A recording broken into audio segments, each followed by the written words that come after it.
Welcome to my YouTube automotive channel. In today's video I have a 2008 Honda Odyssey and I will show you the location of all of the fuse boxes. This video will apply to Honda Odysseys made from 2005 all the way up to 2010.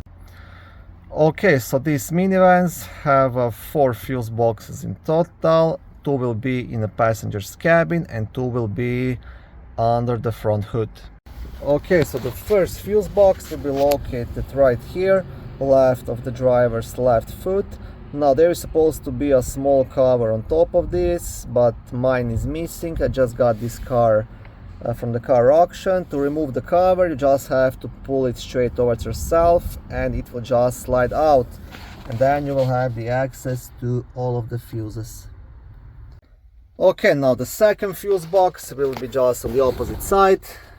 Same thing, there is a cover, pull it towards yourself, slides out, and here you get access to the fuses.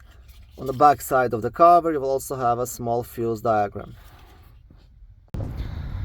Main fuse box will be under the front hood, located right here. Now to remove the cover you have 4 black tabs, 2 on this side, 2 on the opposite side. You want to press all of them and lift up to unlock them and remove the cover. On the back side of the cover you also have a small fuse diagram. And here is the access to all of the fuses. And the fourth fuse box is just next to this one, under this cover. 2 black tabs, 1 here, 1 on the opposite side.